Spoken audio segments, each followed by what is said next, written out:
The wrench slipped from my oil-slicked fingers and clattered against concrete. As my mother's words registered through the phone. Your sister wants her boyfriend to make a good first impression. Honey, having you there would just complicate things. The garage suddenly felt 20 degrees colder, and my breath came out in visible puffs under the fluorescent lights. I stared at the half-rebuilt transmission in front of me, 3 weeks of meticulous work, while my mother's voice continued through the speaker, the same careful, diplomatic tone she used when explaining why I couldn't sit at the main table during family photos. My hands started trembling, leaving fingerprints on the chrome I'd been polishing.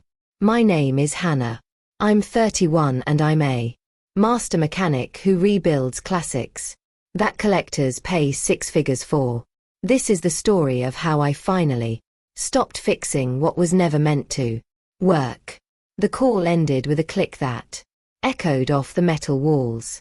I stood there breathing in the scent of motor oil in cold November air, my chest tight with something that felt like drowning. 28 years of family Thanksgivings, and this was the first time they decided I was too embarrassing to include. I'd grown up as the practical one in the Morrison family, while my younger sister, Chloe, learned piano and practiced her pageant smile. I spent afternoons in Dad's garage learning to read engines. Like other kids read books. Mom always said I was useful the same way she talked about the good screwdrivers or the reliable minivan. Chloe was different. She glowed. Everything about her seemed designed for approval. Perfect grades, sorority president, marketing job with a company that sounded important when she said it fast. She walked into rooms like she expected applause and usually got it. I walked into rooms with grease under my nails and calluses on my palms, smelling like honest work. For years, I'd been there. Silent solution. When pipes froze, I fixed them. When Chloe dented her BMW, I drove across town at midnight. When Mom's credit card got declined at the grocery store, I transferred money. Without questions, I poured myself into that family until I felt hollow, thinking that if I just proved myself useful enough, maybe they'd finally see me as essential. But standing in my garage that night, fluorescent lights buzzing overhead, I realized something. Machines trusted me because I understood them. My family didn't trust me because they never tried to understand me at all. The next morning, someone pounded on my door like they were serving a warrant. After throwing on yesterday's coveralls, I opened it to find my entire family on my porch. Mom, Dad, Chloe, and a tall guy in an expensive coat who had to be the boyfriend worth embarrassing me for. Mom didn't even say hello. Why did you tell Grandma Rose you weren't invited? Her voice sliced through the November air. She called asking what happened. Do you know how humiliated we were? The irony hit me like a punch to the ribs. They were humiliated by questions about excluding me, but not humiliated by actually doing it. Dad stepped forward, shaking his head like I was a problem he thought he'd solved years ago. You always twist things, Hannah. Always making us look like the bad guys. Chloe crossed her arms, wrapped in a cream-colored coat that looked like it had never known dirt. It's honestly unbelievable that you're doing this right now. You know how much pressure I'm under. But then something unexpected happened. The boyfriend Logan, I heard Chloe whisper sharply to him, stepped forward with a confused frown. Wait, he said slowly, studying my face. Hannah Morrison, you're the one who Restored that '69 Mustang boss, the one with the custom suspension work. My breath caught, not because he recognized me, but because my own family clearly didn't know what he was talking about. Chloe blinked rapidly. What? No, she just fixes cars. Logan shook his head firmly. She doesn't just fix them, she builds them. I've been following her work online for months. Your craftsmanship is incredible. The silence that followed felt like a held breath. For the first time in my adult life, someone in my family's presence was looking at me not as a tool or an embarrassment, but as someone who mattered, and they had no idea what to do with it. Dad scoffed. You're joking. Mom frowned, clearly thrown off her script. Chloe's face flushed red from the neck up. The kind of red that happens when your perfect image suddenly cracks. Your reputation in the restoration community is seriously impressive. Logan continued, his voice carrying genuine respect. That transmission work you did on the Shelby, I showed it to my entire gearhead friend group. I watched my family's faces cycle through confusion, then disbelief, then something that looked like panic. Their narrative about me, the useful but unremarkable sister, was crumbling in real time. Mom recovered first, stepping between Logan and me with a stiff smile. Well, that's all very nice, but it doesn't change anything. We came because we need to talk about responsibilities. There it was, that word that had been chained to my ankles my whole life. Dad cleared his throat. The water heater is making that sound again. We need you to take a look this weekend. Chloe jumped in immediately. And I need 3,000 for event planning supplies. You know how important my work parties are for networking. Can you transfer it by tomorrow? I stared at her, feeling something shift inside my chest, like a gear finally clicking into place. You're asking me for money after uninviting me from Thanksgiving. She rolled her eyes, like I'd said something ridiculous. Don't be dramatic. This is separate. I can't have a cheaper-looking event. It reflects on my career. Mom nodded sharply. Family helps family. Or have you forgotten that? The irony was so thick I could taste it. They'd excluded me from family, but expected me to fund it.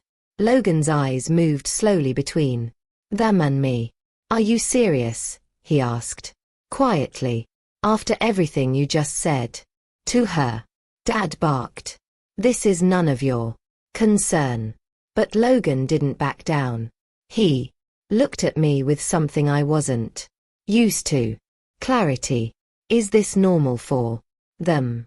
I didn't answer. The question hung in the cold air like exhaust. Chloe threw her hands up. Can we focus? I really need the money. And Dad already told his contractor you'd handle the water heater. Don't make us look stupid. That word again. Look stupid. Always about image.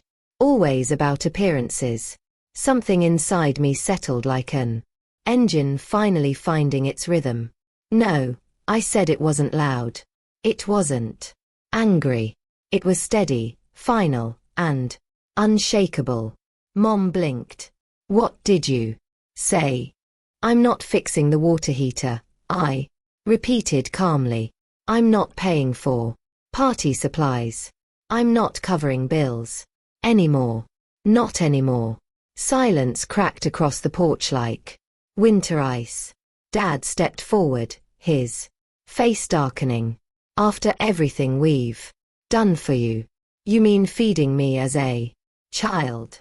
I interrupted. That was called parenting, not alone. Chloe scoffed. You're being ridiculous. You always Help. Not anymore, I said again, the words landing heavier this time. Mom's voice rose to a near shout. We raised you. And I'm grateful, I replied calmly. But that doesn't mean I owe you the rest of my life. The wind whistled between us, carrying their shock away. Like fallen leaves. Logan exhaled slowly, and I heard him mutter, "Good for you." Just loud enough for everyone to hear. Chloe's face twisted with fury. Why are you taking her side? He looked at her with something that might have been disappointment because she's not wrong. Everything changed in that moment. The family hierarchy that had held for decades suddenly shifted like a house, settling on unstable ground. Mom's cheeks flushed. Dad's hands clenched into fists. Chloe's eyes filled with a rage I'd never seen before. You'll regret this, Dad snapped. But his voice carried more hurt than threat. I felt something I hadn't experienced in years. Peace. The kind of calm that comes when you finally stop fighting a current and let it carry you toward shore. Leave, I said quietly. They stared at me like I'd spoken a foreign language. I said leave. Logan stepped back, not toward them, but toward me. It broke whatever spell they thought they still had. They left in a storm of slammed car doors and spinning tires, snow swirling in their wake. I watched their tail lights disappear down the street, my heart steady, my breathing clear. For the first time in my adult life, I felt like I belonged in my own skin. Over the next 3 weeks, I found myself truly cutting them off. No more automatic transfers to Chloe's account. No more emergency repair calls to Dad's house. The silence felt strange at first, then liberating. Logan called twice during that period, both times to check if I was okay and to let me know that he'd ended things with Chloe permanently. I can't be with someone who treats family like that, he'd explained during our second conversation. 3 weeks later, on what would have been Thanksgiving, I threw open the garage doors and turned on every light I owned. The space filled with neighbors, kids from the local community center, elderly folks from the senior housing complex, and anyone else who needed a place to belong. Mr. Rodriguez from next door brought his famous cornbread. Mrs. Chen taught the teenagers how to fold dumplings. Little Marcus ran between tables with a paper plate piled high with mac and cheese, grinning like he'd discovered treasure. I stood at my workbench watching families I'd chosen laugh and share stories and realized I'd never felt more thankful for anything in my life. I was carving turkey when the garage door rattled violently. Before I could move, it flew open and winter blasted in along, with 3 familiar voices raised in fury. Mom, Dad, and Chloe stood in the doorway, their faces red from cold and something deeper, a rage that had been building for weeks. You humiliated us. Mom pointed at me like I'd committed a crime. Do you know what your relatives said after Thanksgiving? After you abandoned us? Dad stepped forward, jabbing a finger in my direction. You think you're better than us now? Now that you have your little garage parties? Chloe shoved past them both, mascara streaking down her cheeks. Logan broke up with me, she said, her voice cracking. He said he needed space from my family. This is your fault. A murmur ran through the room. The teenager stared. Mrs. Chen pulled Marcus closer. Mr. Rodriguez slowly stood, his cane in hand. I didn't make him leave. You, I said quietly. Chloe's voice rose to a shriek. You turned him against me. No. Logan's voice came from behind them. He stepped into view at the garage entrance, snow dusting his dark coat. Logan had stopped by earlier that afternoon to help me set up tables, and I'd mentioned he was welcome to stay for dinner if he wanted. She didn't do anything. I left because I finally saw who you really are. Chloe spun toward him, desperation replacing anger. What are you doing here? He looked at her steadily, then at me. I wanted to spend the evening somewhere genuine. Your sister built something real here. And you. His voice got quiet. You never appreciated who she is. Mom gasped like he'd slapped her. Excuse me. Logan ignored her, keeping his eyes on me. I'm sorry you lived with this dynamic for so long. The garage held its breath. Even the space heater seemed to quiet down. Dad scoffed. This is ridiculous. We're her family, not you people. Family doesn't treat her like a utility, Logan said simply. Chloe's voice cracked. You're choosing her over me. He shook his head. I'm choosing decency. I walked to my toolbox and pulled out a manila folder I'd prepared weeks earlier. Documentation I'd never admitted I was keeping. Bank statements, receipts, a decade of financial favors. I'd track, not out of resentment, but out of some instinct for self-preservation. I held it out. These are the payments, I said. Everything I've covered for you over the years. Dad snatched the folder with a triumphant sneer that died the moment he opened it. His face went pale as he read. Emergency repairs, $4,200. Credit card payments, $8,100. Chloe's car insurance, $2,400. Annually. Medical bills, $6,800. The list went on for pages. Mom's voice dropped to a whisper. You kept track. I kept boundaries, I said. You just never noticed them until now. Heavy silence spread through the garage like spilled oil. You're unbelievable, Dad said, his voice shaking. We raised you. We fed you.